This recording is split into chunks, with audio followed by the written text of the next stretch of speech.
जब मैं आज सुबह उठा था तो मेरा प्लान था बनाने का वीडियो इस फाइट के ऊपर कि इस्लाम की स्ट्रेंथ क्या है, राफ़ेल की स्ट्रेंथ क्या है। और जैसे ही मैंने मोबाइल चेक किया पता लगा कि फ़ाइट कैंसिल हो गई है। इस्लाम इंजर्ड हैं, उनको कुछ इंजरी हुई है फ़ाइट कैंप के अंदर। और अब ये फ़ाइट कैंसिल हो गई है। ऑब्वियसली ये बहुत ही अच्छी फ़ाइट थी, बहुत सारे फैंस वेट करते थे इस फाइट का। इस्लाम एक बहुत अच्छे कैंप से आते हैं, हबीब कैंप से आते हैं, और खुद हबीब कई बार कह चुके हैं कि वो नेक्स्ट चैंपियन बनेंगे इस वेट डिवीज़न में। और राफेल ऑब्वियसली फॉर्मर चैम्पियन है और बहुत ही टफ फाइटर है। और हालांकि अभी बात चल रही है कुछ फाइटर से ही एक एक फाइटर को लाने के लिए आगे टू रिप्लेस इस्लाम, बट अब तो कुछ कंफर्म नहीं है, बात चल रही है। राफेल चाहते हैं कि माइकल चैंडलर आगे आएँ, बट अभी देखते हैं क्या होता है। तो जो मेरे मन में एक सवाल आया कि ऐसा होता है कई बार कि फाइट से जस्ट हफ्ते पहले, 2 हफ्ते पहले ये न्यूज़ क्यों आती है कि फाइटर इंजर्ड हैं। क्या क्या लॉजिक है इसके पीछे। तो मैंने कुछ न्यूज़ देखी जो आई थी पिछले 2 साल में कि फ़ाइटर कब इंजर्ड होते हैं, तो उसमें एक पैटर्न मुझे नज़र आया कि मोस्टली फ़ाइटर इंजर्ड होते हैं फ़ाइट से 7 दिन से लेके 3 हफ्ते तक, या मे बी 2 हफ्ते तक मान लीजिए आप। तो ये जो विंडो है फ़ाइट से 7 दिन पहले से लेकर 2 हफ्ते पहले तक, उसमें ऐसा क्या होता है कि फ़ाइटर उस टाइम इंजर्ड होते हैं। आपको याद होगा कि अगर अगर बात करें हिस्ट्री की, तो जो बहुत ही हाई प्रोफाइल फाइट्स थी जैसे कि हबीब वर्सेस टोनी, 2015 में जब ये फाइट पहली बार कैंसिल हुई थी तो उस टाइम पे हबीब को फुट इंजरी हुई थी, शायद फाइट से 3 हफ्ते पहले के आसपास।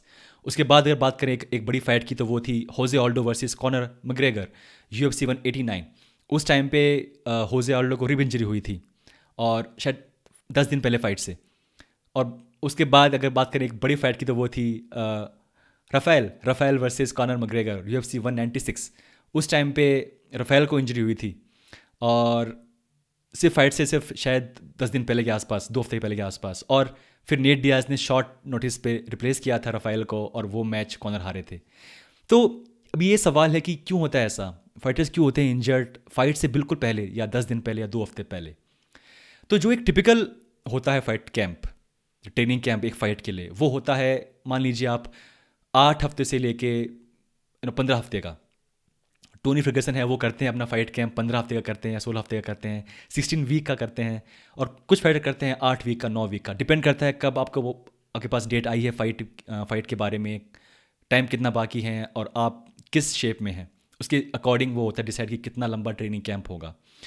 तो जैसे जैसे आगे बढ़ता है ट्रेनिंग कैंप, आपका पहला हफ्ता, दूसरा हफ्ता, तीसरा हफ्ता, और धीरे धीरे जो ट्रेनिंग कैंप की इंटेंसिटी होती है, जो फ्रिक्वेंसी होती है वर्कआउट्स की, वो बढ़ती है, वो बढ़ती रहती है, बढ़ती रहती है, बढ़ती रहती है।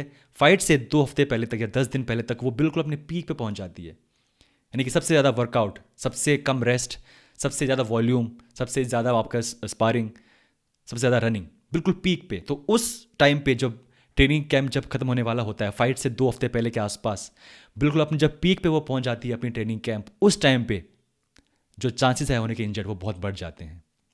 पहली बात उसका रीज़न ये है क्योंकि आपको पता है कि अब ये सिर्फ 2 हफ्ते बाकी हैं फाइट में, या 10 दिन बाकी हैं फाइट में।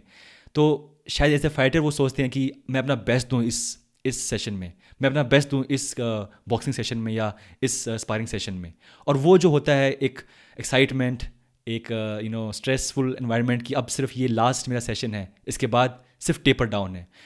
टेपर डाउन मीन्स अब आप अपना वर्कआउट को थोड़ा थोड़ा कम करना स्टार्ट कर देंगे, ज़्यादा रेस्ट लेंगे, वर्कआउट करेंगे लेकिन थोड़ा सा कम इंटेंस करेंगे। तो इसे बोलते हैं टेपर डाउन, यानी कि आपकी बॉडी रेडी है, अब आप थोड़ा रेस्ट कर रहे हैं, और वर्कआउट थोड़ा कम कर रहे हैं, धीरे कर रहे हैं, ज़्यादा रेस्ट ले लेते हुए। तो वो जो होते हैं लास्ट कुछ होते हैं high intensity sparring session, high intensity training session, उसमें चांस बढ़ जाते हैं इंजरी के। ये था पहला रीज़न। और जब फाइटर को लगता है कि मेरा अब लास्ट अब सेशन है, लास्ट सेशन है स्पारिंग का, लास्ट सेशन है किक बॉक्सिंग का, तो वो अपना बेस्ट देना चाहता है उस सेशन में। बिल्कुल यस, ये लास्ट सेशन है मेरा, इसके बाद सिर्फ उसके बाद कोई ट्रेनिंग कैंप, उसके बाद कोई हार्ड स्पारिंग नहीं होगी, उसके बाद कोई भी हार्ड राउंड नहीं होंगे। तो वो जो होता है पीक लास्ट के कुछ दिनों का, जब लगता है कि अब ये बस आखिरी टाइम चल रहा है इस हार्ड ट्रेनिंग सेशन का, उस टाइम पे इंजरीज होती हैं।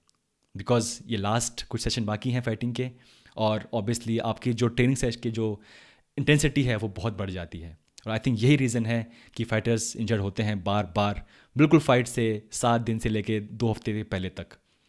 और ऑब्वियसली बहुत सैड ये इस फाइट के बारे में काफ़ी हाइप थी, क्योंकि हबीब कह चुके हैं कि आने वाले कुछ टाइम पे वो देख रहे हैं कि इस्लाम चैंपियन बनेंगे वेलवेट डिवीज़न के।